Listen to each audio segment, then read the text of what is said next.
उन लोगों के लिए बता रहा हूं कि एक चैनल वाला छत्तीसगढ़ में वो क्या कर रहा है, वो भेड़िया नाटक कर रहा है यीशु मसीह के नाम का, और वहां पर वीडियो बना रहा है, छत्तीसगढ़ से कह रहा है कि जी मैं चैनल चलाता हूं और छत्तीसगढ़ में मैं मेरी इजाजत के बगैर छत्तीसगढ़ में मीटिंग नहीं होगी। अबे तू परमेश्वर है क्या? अरे तेरे लिए बोल रहा हूं, तेरा बाप हूं मैं, वहीं आऊंगा, परमेश्वर का दास हूं मैं। न्यूज चैनल वाले जो तू क्रिश्चियन होने का नाटक कर रहा है, मैं तेरे लिए बोल रहा हूं। मैं आज तक बोलता नहीं हूं लेकिन तेरे लिए बोल रहा हूं, खुदा के काम के लिए मैं बोलता हूं। और अब मैंने 40 वकील रखे हैं, हर स्टेट के लिए एक वकील, जो सा बोलेगा उसके ऊपर सीधा मैं वहीं से, पुलिस प्रशासन कुछ करे ना करे, लेकिन कोर्ट हमारा है, हमारा हक है। लिखा जो परमेश्वर का है परमेश्वर को दो, जो सरकार का है सरकार को दो। और 40 वकील इस संडे तुम्हें लाइव में दिखाऊंगा, कुर्सी लगाकर बैठे होंगे, टेबल रखी होगी, और उसके बाद उन्हें आशीष दूंगा। वो मेरे स्पिरिचुअल सन है, 40 स्पिरिचुअल सन मेरे एडवोकेट बन गए हैं, इंडिया की बात कर रहा हूं। और उन सबको इंडिया में एक एक स्टेट में मैं रखूंगा, एक एक चर्च के अंदर उनका ऑफिस खुलवाऊंगा। और जौन सा ये बोलता है खासकर क्रिश्चियन के खिलाफ बोल रहा है, उस पर पहले सबसे पहले कंप्लेंट कराऊंगा कि आपको, अरे शर्म कर, तेरे को लाइव में होकर मुझे बोलना पड़ रहा है। और जब मैं बोलता हूं ना, तेरा चैनल भी बंद होगा और परमेश्वर देख रहा है तेरे को, जल्दी कह रहा तेरा न्याय भी होगा, इस बात का न्याय भी होगा। इस व्यक्ति ने, मैं इसकी वीडियो कटवाकर दिखाऊंगा, इस व्यक्ति ने क्या बोला। इसने बोला हमारी इजाजत के बगैर धरती पर कोई काम नहीं होगा, कहता मेरे चैनल के बगैर। कौन है ये? Christian channel. अन्य जाति बोल दें तो बात अलग है, क्रिश्चियन चैनल बोल रहा है कि मेरी धरती पर मेरी इजाजत के बगैर कोई काम नहीं होगा छत्तीसगढ़ में, और कहता ना स्वर्ग में होगा। इसने कितनी बड़ी परमेश्वर के विरोध में यह बात कही है। तेरे लिए बोल रहा हूं, डर परमेश्वर से। तेरा नाम मैं जानता नहीं हूं लेकिन तेरी फोटो, तेरी वीडियो जरूर दिखाऊंगा कल, और तेरे ऊपर कंप्लेंट कराऊंगा, और तुझे छोड़ूंगा नहीं अब मैं, क्योंकि तू मेरे परमेश्वर के खिलाफ बोला है, तू स्वर्ग के खिलाफ बोला है, इंसान के खिलाफ नहीं बोला। मैं तो चुप हो जाऊंगा, लेकिन जो काम वकीलों के हैं वो अब वो करेंगे, मैं नहीं करूंगा। क्योंकि लिखा है जो सरकार का है सरकार को दो, जो परमेश्वर का है परमेश्वर को दो। अगर परमेश्वर की मर्जी होगी तो आऊंगा भाई, नहीं अगर परमेश्वर की मर्जी होगी तो नहीं आऊंगा। तेरा बाप भी मुझे नहीं रोक सकता, मैं डरता नहीं हूं किसी से। मैं बोल रहा हूं परमेश्वर का काम मैंने दिलेरी के साथ किया, और दिलेरी के साथ स्टार्ट करता हूं, और दिलेरी के साथ करूंगा। मेरा परमेश्वर गवाह है इस बात का। पवित्र आत्मा आपको आशीष दे, क्योंकि परमेश्वर ने इन दिनों में ऐसे ही भविष्यता खड़े करने हैं कि जो अड़े रहें और खड़े रहें। God bless you all of you. सबको जय मसीह की। मैं आज आपके सामने एक ऐसी विषय के बारे में बात करना चाहता हूं जिसके लिए आपके कान तरस रहे। सच में मेरे पिता ने हमारे लिए हर एक कामों को किस तरह से हमारे लिए वो आशीषों के वचन दिए हैं, और वो वचन जो आप उस वचन के पाते ही छुटकारा पालेंगे। यस मेरे भाई बहनों, परमेश्वर ने हमें कुछ कुंजियां दी है, हमें जीवन में जीने के लिए कुछ सफलताओं के रास्ते दिए हैं। जिस तरह से प्रभु यीशु ने खुद ने वो चीजों पर अमल किया और वो हमें सिखा के गया है। पर जब हम परिस्थितियों में होते हैं, आर्थिक स्थितियों में होते हैं, कमजोरियों में होते हैं, बीमारियों में होते हैं, और जो आज हम बड़े बड़े रोगों में फंसे हुए हैं, हमारे भाई बहन बहुत से ऐसे हैं जो कलेश में हैं, अशांतियों में, उन सबको ये वचन और जो परमेश्वर की सिखाई हुई शिक्षा है उस पर हमें ध्यान देने का बहुत अच्छा समय में प्रभु ने दिया है।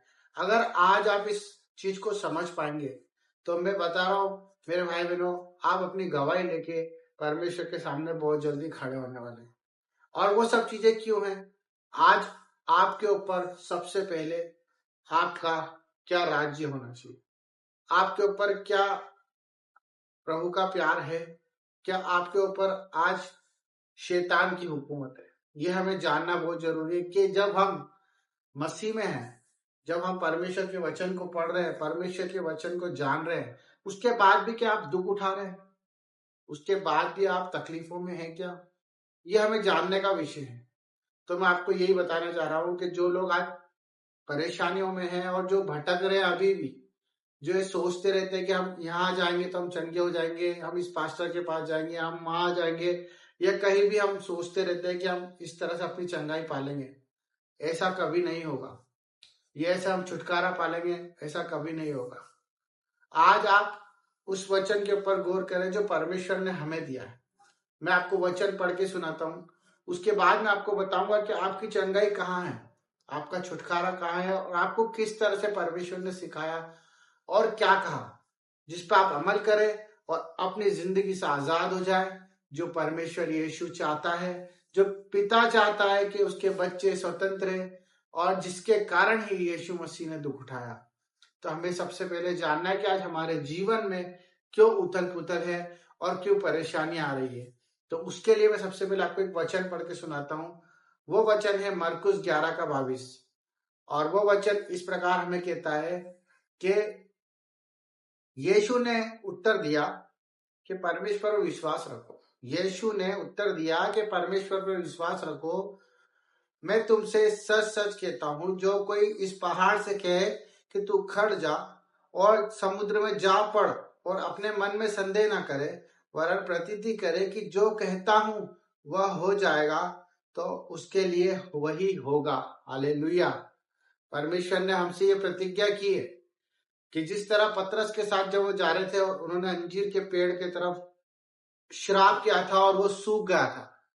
सच में मेरे भाई, वो उस समय नहीं सूखा था जब उसे परमेश्वर यीशु मसीह ने श्राप दिया था, पर जब वो उधर से आ रहे थे तब वो सूखा पड़ा हुआ था। और पतरस ने उनसे कहा, तब यीशु मसीह ने कहा कि अगर आप विश्वास करोगे परमेश्वर के ऊपर, तो उस झाड़ को, उस पहाड़ को, किसी भी परिस्थिति को, किसी भी तकलीफ को उखाड़ के समुद्र में पटक सकते हो। यह अधिकार प्रभु यीशु ने आपको दिया है। यही अधिकार आज आपको प्रभु बताने वाला है। हम अगर अपने अंदर ही प्रभु को ढूंढना चालू करें, प्रभु के वचनों पे मनन करें और वचनों की घोषणा करें। सबसे पहले हम वचन को पढ़ें और वचन को समझें कि परमेश्वर हमसे क्या कहना चाहता है। तभी आप अपनी परिस्थितियों से ऊपर आओगे, आपकी कमजोरियों में आप बलवान बनोगे और हर एक बीमारी चंगाई के रूप में बदल जाएगी। हर एक तकलीफ आपकी जड़ से उखड़ के पड़ने वाली समुद्र में। यस मेरे भाई बहनों, आज आप घोषणा करें यीशु के नाम से, इस वचन के ऊपर अमल करें और यही बात बोले। अपनी बीमारियों को श्राप दे, अपनी परिस्थितियों को श्राप दे, जो आज आपके साथ बीत रहा है और जो शैतान के युक्तियों पर आ रहा है, जो चीज आपके ऊपर हावी हो रही है, उसे आज उखाड़ के फेंकने का समय है। तो ये परमेश्वर ने हमसे बड़ा प्रेम के साथ और बड़ा आसानी से हमें समझाया है कि आप अपने पहाड़ को खुद समुद्र में गिरा सकते हैं। प्रतीति करना है, ना कि संदेह करना है। परमेश्वर के उस वचन को यकीन में लाना है, क्योंकि परमेश्वर ने हमसे कहा है कि उस पहाड़ को कह दे कि समुद्र में गिर जा, तो आप भी कह दे अपनी बीमारियों को, अपने कर्जों को, अपनी परिस्थितियों को जाके समुद्र में गिर जा। प्रतीति करे और यकीन करे परमेश्वर के इस वचन पर और अपनी चंगाई और अपना छुटकारा पाले। सबको जय मसीह की। God bless you. आमीन।